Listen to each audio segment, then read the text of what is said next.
La moral de Santo Tomás. Introducción y primer artículo de la primera cuestión de la Prima Secunde.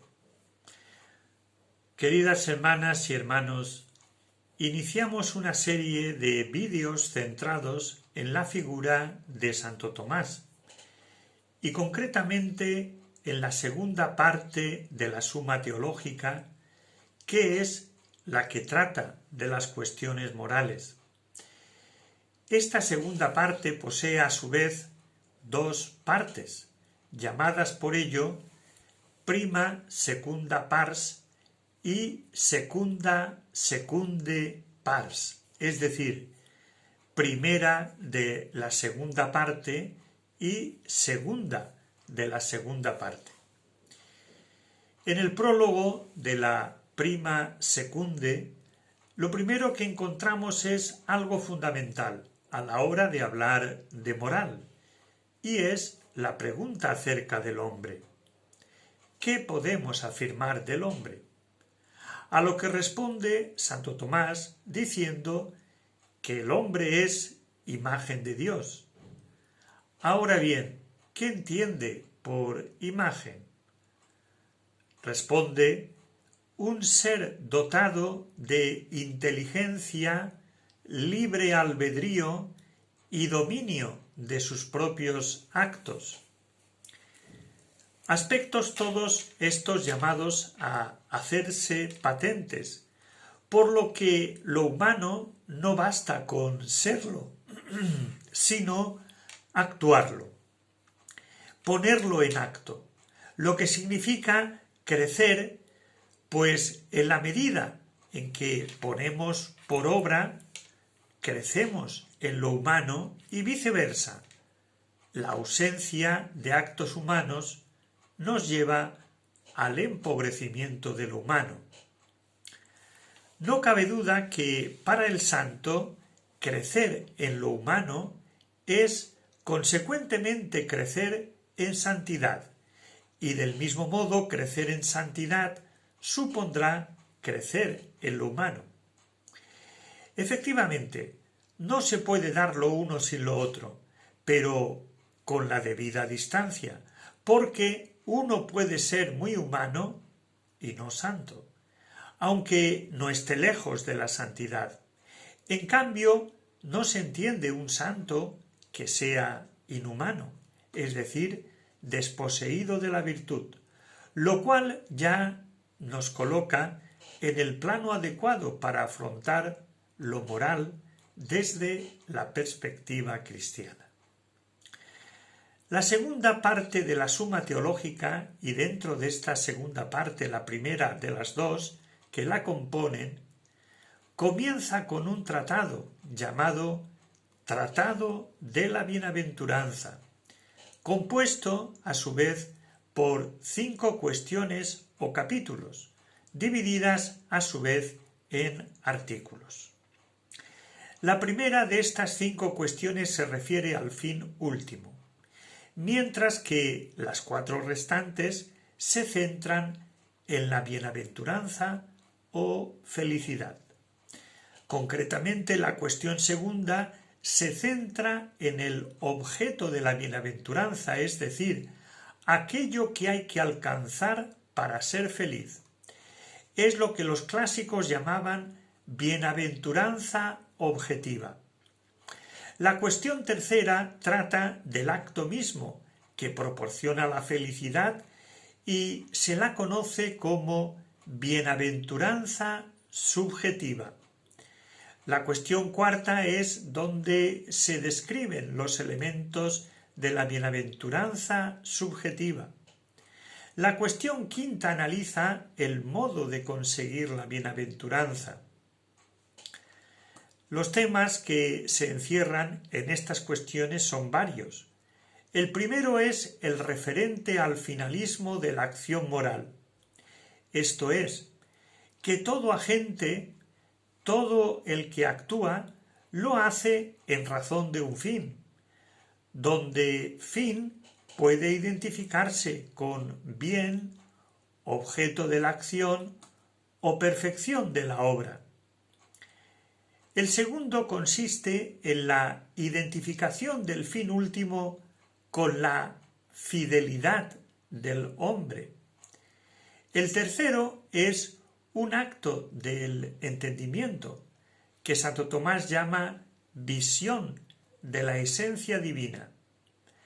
El cuarto es que el fin de la vida moral consiste en la visión de Dios, y esto acontece en la vida eterna.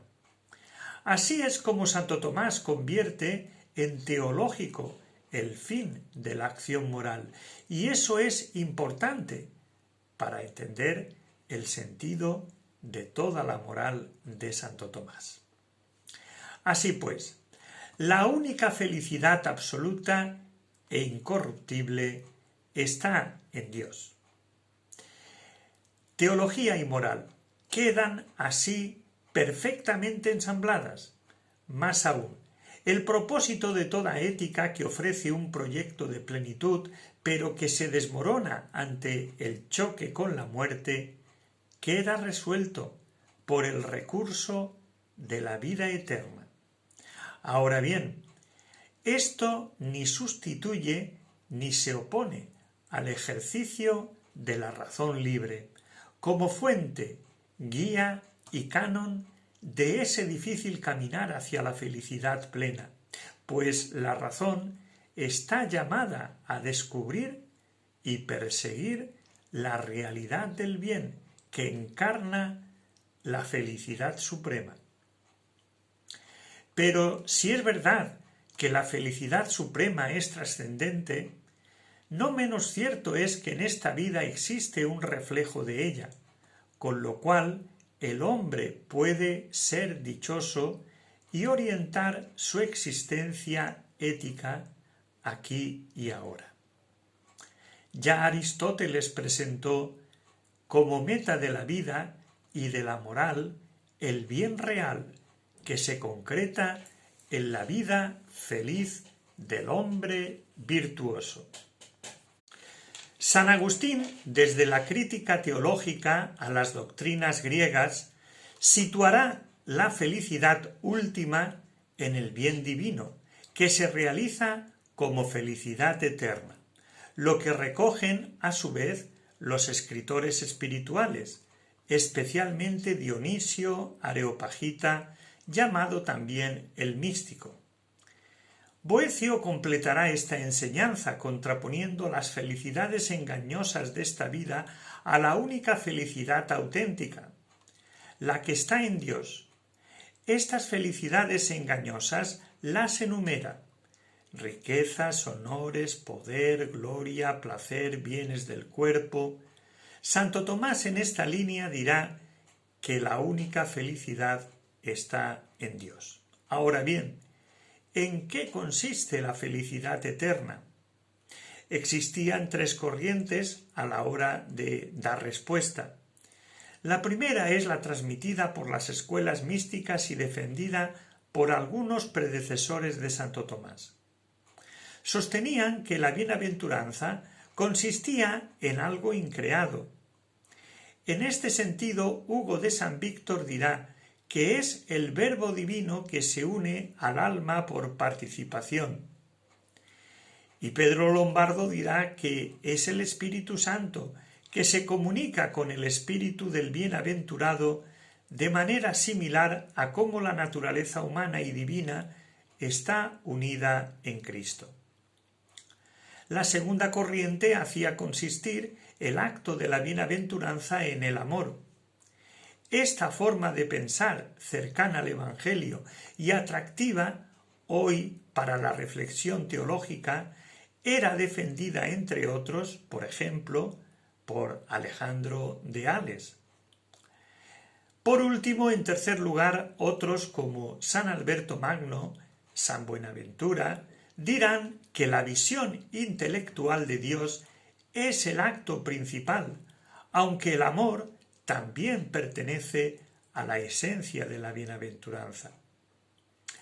Por lo que respecta a Santo Tomás, separándose del espiritualismo radical y del hedonismo, del voluntarismo cerrado y del intelectualismo platónico, considera que la felicidad consiste en un acto de contemplación intelectual propio de los seres humanos que alcanzan la sabiduría.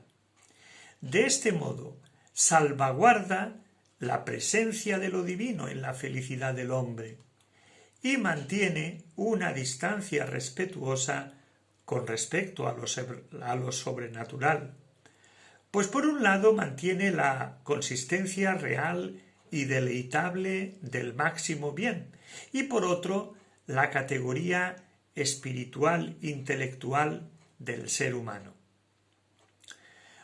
Otro aspecto a considerar es el referente a la obtención de la bienaventuranza y cuándo comienza el hombre a gozar de ella. Algunos padres como Orígenes y Tertuliano defienden que los justos sólo comenzaban a gozar de la visión plena de Dios después del juicio final. La tradición greco-ortodoxa continuó esta enseñanza, llegando a asignar un lugar provisional para las almas, a la espera de la resurrección universal. Santo Tomás, por su parte, defiende que el justo, purificado de todo pecado, comienza a ver a Dios desde que pasa a su seno. Nos centramos ya en la cuestión primera, que lleva por título el fin último del hombre y que en su artículo primero se plantea si es propio del hombre obrar por un fin. Veámoslo.